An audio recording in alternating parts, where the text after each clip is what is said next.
Glória seja dada ao Pai, ao Filho e ao Espírito Santo. Nós estamos unidos e reunidos ao redor da palavra, da mesa da palavra. Será sempre em nome do Pai, do Filho e do Espírito Santo. Amém. Esse Deus distinto um do outro, cada um com a sua função específica, mas são um único Deus, ao mesmo tempo ser um Deus trinitário. E essa unidade se torna, com certeza, para todos nós, um grande exemplo de unidade, tal como Deus nos quer, unificados nele, com ele, para ele, e tendo pelos nossos irmãos este mesmo amor que temos pelo Pai, pelo Filho e pelo Espírito Santo, fazendo jus a tudo aquilo que este Deus trinitário depositou em nós, confiou em nós, nos deu gratuitamente, exageradamente, abundantemente, e da mesma forma, Ele quer que nós também sejamos um só corpo, mesmo tendo tantas pessoas espalhadas pela superfície da terra, mas sabemos que todos nós somos extremamente frágeis, somos extremamente ignorantes de Deus, da sabedoria que se derrama do trono para quem está com o coração aberto, que se interessa, que tem uma curiosidade santa. Nós somos pessoas que temos características malignas, carregamos sentimentos de uns para com os outros, negativos demais, maldosos demais, dentro de tudo aquilo que nós sabemos que existe, dentro da fofoca, da calúnia, dentro do famoso egoísmo, dentro do julgamento, da condenação. E assim, os derivados da palavra pecado vai se somando, multiplicando, como uma corrente interminável de elos que ligam um ao outro. E só pela misericórdia de Deus, pela bondade de Deus, Ele, Deus como Pai, que sabe de que matéria somos constituídos, do pó viemos e ao pó retornaremos. Este Deus, por misericórdia de cada um de nós, deu tudo o que tinha, sacrificou o próprio Filho em função da nossa salvação, assim como os judeus sacrificavam animais para penitenciar, para que Deus perdoasse seus pecados. E esse sacrifício era feito no templo pelas mãos sacerdotes. Da mesma forma, Jesus é o nosso sacerdote, o sacerdote dos sacerdotes. É o único que está entre Deus Pai e nós. É Ele, através dele, que tudo chega ao Pai.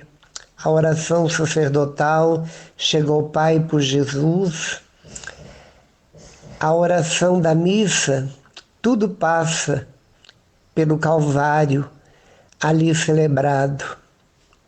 Passa por Jesus ali, ressuscitado, transubstanciado, para chegar ao Pai quando fazemos o ato penitencial, quando nós nos arrependemos e quando nós, com o coração contrito, pedimos perdão. Da mesma forma que ali estamos, muitas vezes, cheios de piedade, de fervor na hora da missa, no início da missa, para abrirmos o coração limpo, arrependido, penitenciado, contrito, humilhado, é que vamos ouvindo a palavra de Deus, o Evangelho, E é que vamos entrando nos ritos do ofertório, o rito da comunhão, os ritos sacramentais, e depois nós fechamos a missa com a Eucaristia, que é o banquete, porque estamos prontos para alimentar-nos dele. Depois a ação de graça, uma adoração curtíssima, uma ação de graça curtíssima e a bênção final. A rainha das orações é esta. A maior de todas as orações é este ato da missa, da liturgia da missa, onde nós revemos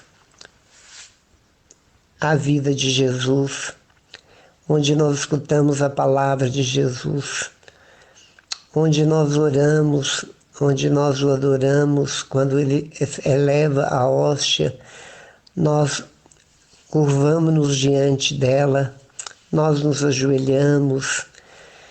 Então nós vivemos momentos curtos, breves, porém intensos, porque aquele que ama, conhece, sabe da grandeza dessa celebração, ele vive intensamente a Santa Missa e se sente no céu, se sente diante do trono, que é a mesa da palavra, se sente na presença e no colo do Pai, porque é nele, por ele e com ele.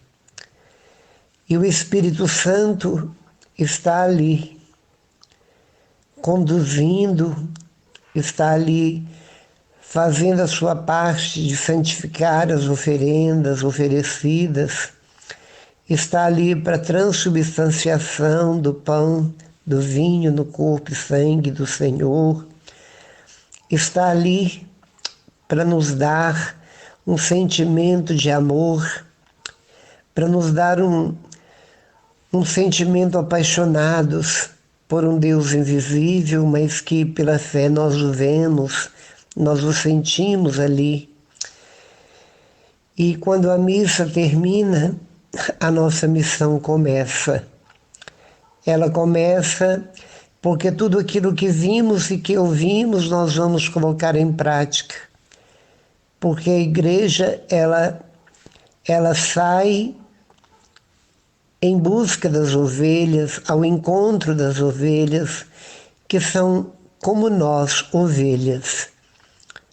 Muitas vezes as ovelhas perdidas, as ovelhas tresmalhadas, doentias, as ovelhas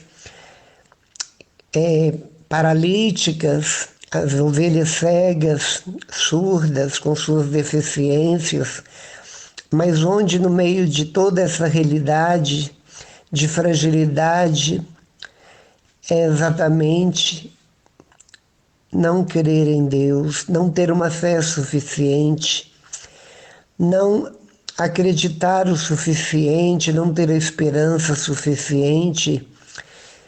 Por isso que as pessoas muitas vezes sofrem além daquilo que é real em suas vidas, promovendo nos outros uma piedade.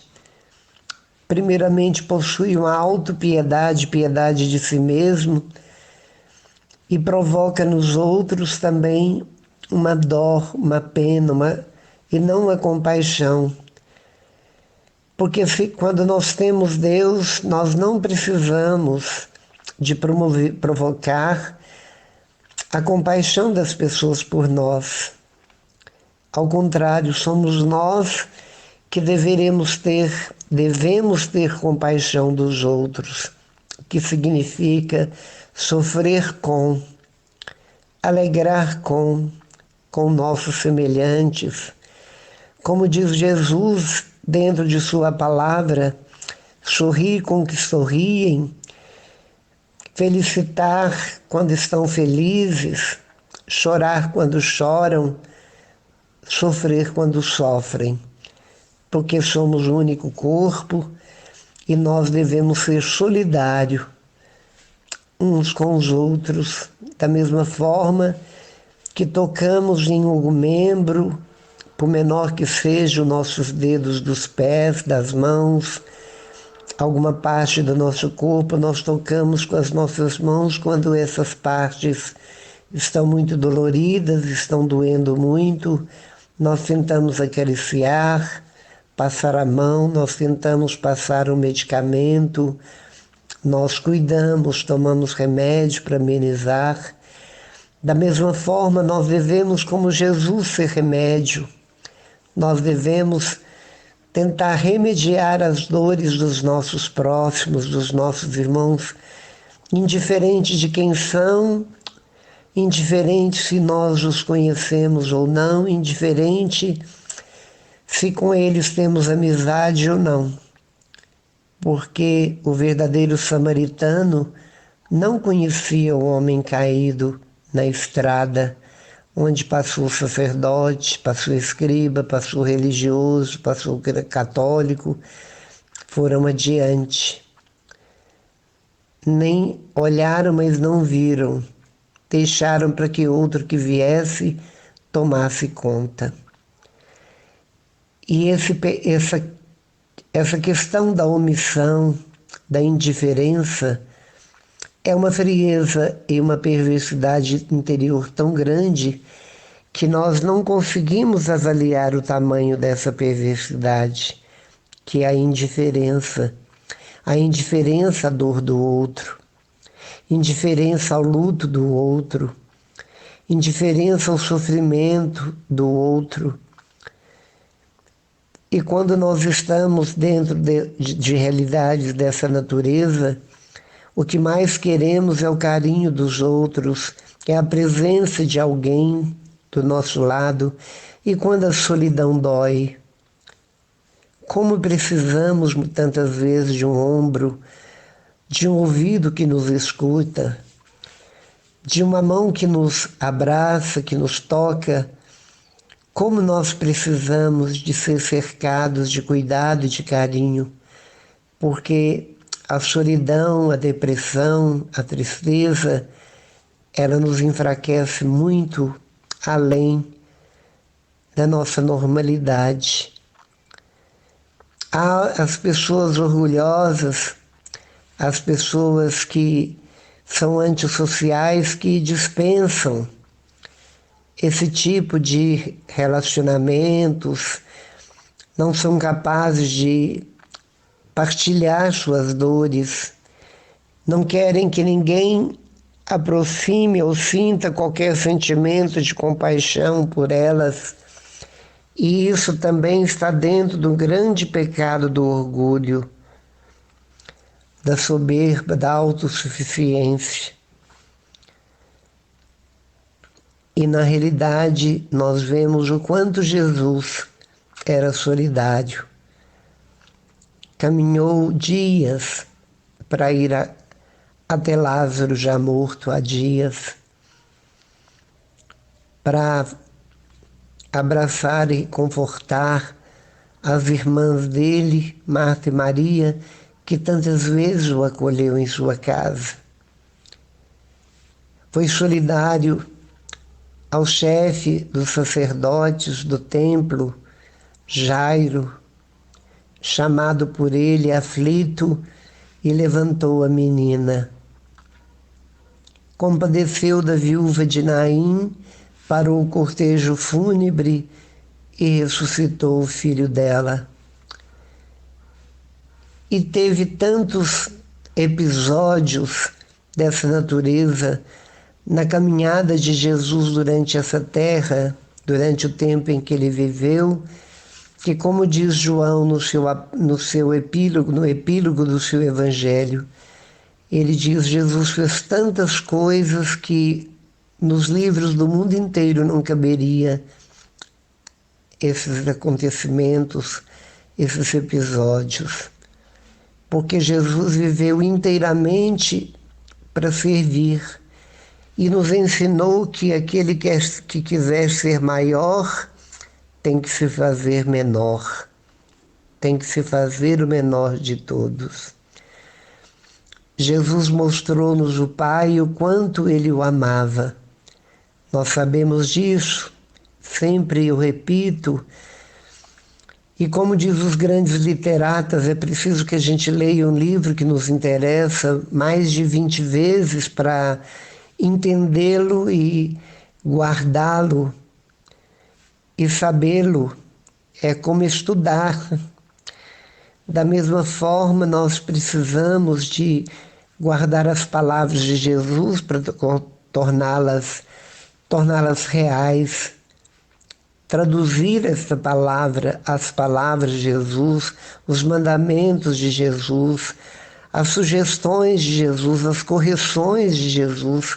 É preciso sabê-las de cor, sabê-las para colocar em prática na nossa vida e assim darmos exemplo e podermos ter autoridade para poder corrigir irmãos, para corrigir os filhos, para mostrar, para apontar, para ser literalmente um espelho de Deus refletido na terra, para que as pessoas possam ver a verdade. Qual que é a verdade? É uma única, que é Jesus com a sua palavra de vida eterna. Diante de tudo isso, nós vemos no Evangelho de hoje, de ontem, aliás, porque já são 2 horas da manhã, que Jesus diz: um só é o vosso mestre. Não sigais os outros mestres, porque um só. Havia muitos mestres em Israel, mas Jesus era o mestre dos mestres. Eles ficavam encabulados de ver tanta sabedoria, e ele não tinha frequentado nenhuma escola,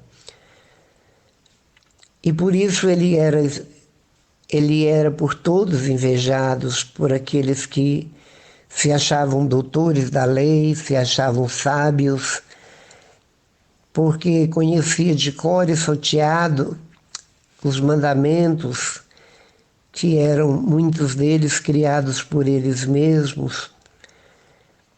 Eles faziam questão de parecer, de mostrar que sabia alguma coisa, que conhecia o Primeiro Testamento. Fazia questões de mostrar para todos que eles rezavam, porque ficavam sempre às portas da sinagoga. Tinha, como está no Evangelho, vários versículos bíblicos escritos em faixas nas suas vestimentas. Trazia como uniforme a barba longa, que era sinônimo de sabedoria, o cajado, uma roupagem específica, enquanto nós dizemos e aprendemos que o hábito não faz o monge, mas os hábitos, sim. São os hábitos que faz o monge e não o hábito que veste. Porque quando nós vestimos uma roupagem que designa e mostra quem somos, como, por exemplo, o soldado que está paramentado para o trabalho, ele de longe já impõe que ele é uma autoridade.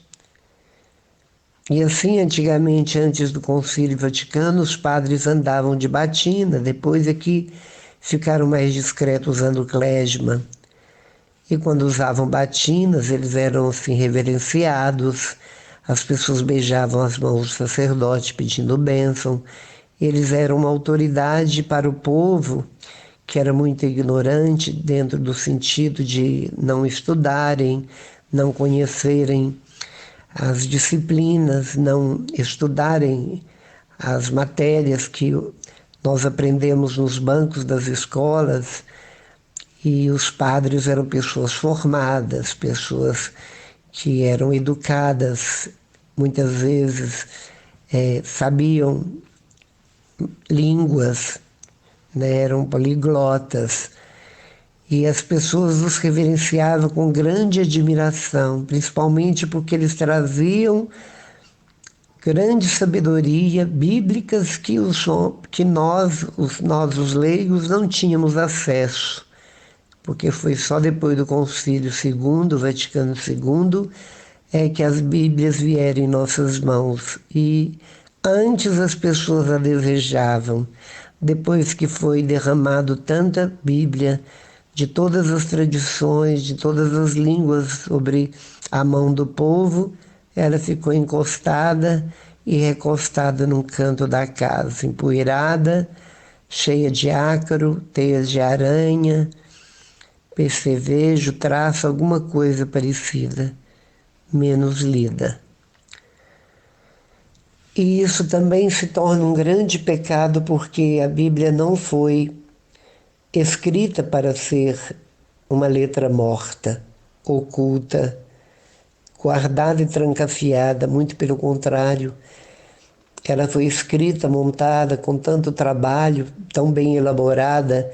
É a palavra de Deus, ela traz dentro de si uma verdade, onde ela dá a qualquer homem, a qualquer pessoa, por mais ignorante que ela seja, uma grande sabedoria, que muitas vezes ultrapassa a sabedoria humana, extrapola esta sabedoria que adquirimos por longos anos nas carteiras escolares, porque ali se estuda um determinado tema, uma temática, onde ali vira doutor dentro daquela matéria, enquanto que quando nós estudamos a linguagem bíblica, a palavra de Deus, nós somos capacitados, como está na 2 Timóteo, capacitados para toda a boa obra.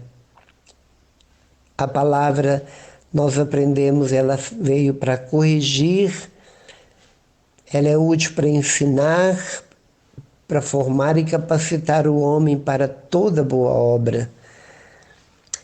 E, no entanto, nós ficamos em devaneios, nós não gostamos, as pessoas não são favoráveis à leitura, não têm o prazer da leitura, não têm o hábito de ler, principalmente aquilo que edifica nosso conhecimento religioso para que aumente nossa fé. E com isso nós vamos ficando com a mente ociosa dentro deste aspecto, e com isso nossa fé vai esfriando. Se tínhamos pouco, muito menos ela se torna, a esperança vai minguando, e quando tudo isso vai dissipando como fumaça, com toda certeza o amor que deveríamos ter, que é adquirido dentro do nosso relacionamento com Deus, pelo seu Evangelho, pela sua palavra, também vai esfriando e distanciando. Mas um dia nós vamos ter que nos apresentar diante deste Deus, e quanta vergonha teremos, porque desculpa não haverá em nossos lábios. Nossa consciência, simplesmente, ela derramará a verdade diante da verdade. Tivemos todas as oportunidades, tivemos tempo, tivemos condições e não usamos. Foi como enterrar talentos.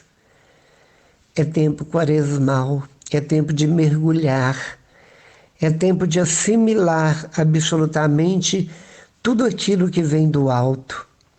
É tempo de penitenciar, de jejuar, que significa não jejum do alimento propriamente dito, mas jejuar de todos os nossos vícios, deixar de lado, lançar longe de nós todos os nossos movimentos negativos, toda a nossa maldade, toda a nossa perversidade, todas as nossas manias ruins, nossos vícios ruins, tudo aquilo que causa dano, tudo aquilo que torna desconfortável dentro dos nossos relacionamentos, tudo isso deve ser lançado nos pés da cruz através de uma boa confissão, para que nós nos tornamos cada vez mais curados, mais santos. Por isso eu digo que dentro das pandemias existentes, dentro das pestes existentes de tempos em tempos, surge algo da natureza que estamos vivendo agora, Não adianta ficarmos pedindo e suplicando a Deus a cura física e que diminua o índice de mortalidade, mas nós devemos simplesmente nos voltar para Deus como o povo do Antigo Testamento, que faziam jejum, que vestiam sacos, que cobriam a cabeça com cinzas e ficavam por vários dias penitenciando, suplicando a Deus dentro de uma humildade e dentro de farrapos, dentro de uma humildade traduzida em atitudes dessa natureza, e Deus os ouvia, e Deus os escutava. E a partir dali, o temor a Deus era estimulado, era acentuado cada vez mais, porque o temor de Deus, ter um temor de Deus, é uma grande sabedoria nossa.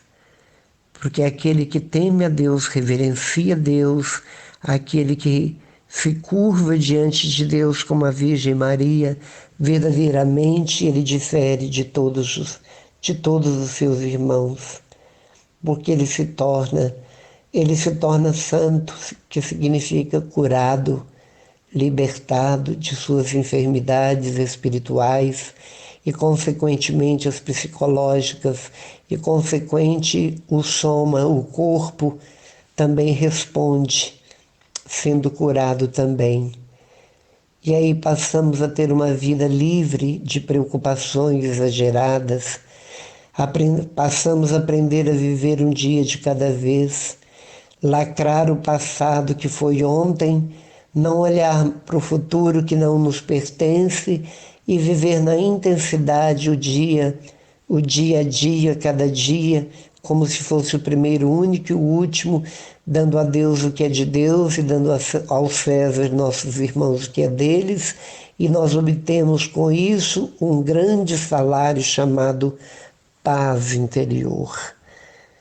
Paz interior, estamos prontos para a morte, estamos prontos para as enfermidades graves e agudas que não sabemos aonde vai dar, assim como as pessoas ficam apavoradas, algumas com medo das pestes, com medo da morte, enquanto que o próprio São Francisco, curado de todas as suas doenças que eram pecados da sua época, da sua idade cronológica, abraçou, chamou a morte de irmã, casou com a irmã pobreza, com a pobreza, e pediu para ser enterrado totalmente nu, sobre a terra nua, rejeitou até o sobrenome de Bernardone, seu pai, renunciando a todas as riquezas e heranças que ele tinha, universal. Da mesma forma, nós vemos que ele foi curado da repugnância da lepra, beijando a ferida dos leprosos. Quantas feridas nós precisamos beijar para vencer nossa repugnância do preconceito, da marginalidade, da indiferença, do nojo que temos de muitas pessoas, da implicância, da antipatia e coisas do gênero. O quanto nós devemos lutar contra tudo isso que está plugado dentro de nós como uma peste. É contra essas pestes que nós devemos lutar, e a vacina que devemos tomar é uma boa dose de um profundo exame de consciência e uma boa confissão sincera, olhando nos olhos do Padre que nós conhecemos e que nós não usamos máscaras para mostrar para ele que somos bonzinhos, etc., mas mostrando nossa verdade nua e crua, porque ele representa o próprio Deus aqui na Terra. É tempo de Quaresma, que ela seja vivida a cada dia, tal como nós a vivemos no final, onde nós corremos para os confessionários, onde nós vivemos com intensidade a paixão de Jesus na sexta, o lava-pés na quinta, a Semana das Dores que antecipa a Semana Santa, o Domingo de Ramos, ou quando nós vivemos o Sábado Santo, a Vigília Pascal e a Páscoa, onde nós devoramos chocolate, a alegria da ressurreição,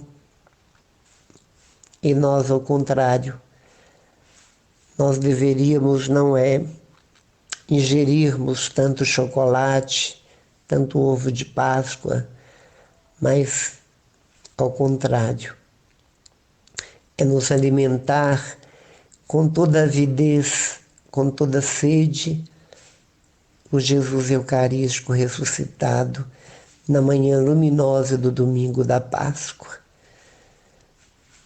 E aí nós estaremos alegrando nosso Deus, nós estaremos cicatrizando suas chagas pela nossa conversão. Quaresma é isso, convertei-vos e crede no Evangelho. Desde o primeiro grito de Jesus até o último grito dele, é esta frase, é levantar esse estandarte, converter-vos e credes no Evangelho, e que nós possamos carregar dentro do nosso coração. Convertei-vos, Luiz, e crede no Evangelho com a sua própria vida, com todas as suas atitudes, com todo o seu pensamento, com toda a força do seu coração. E que assim seja para sempre. Amém. E nós estivemos unidos e reunidos em nome do Pai, do Filho e do Espírito Santo. Amém. Um dia cheio de muita alegria, cheio de esperança, cheio de paz para você.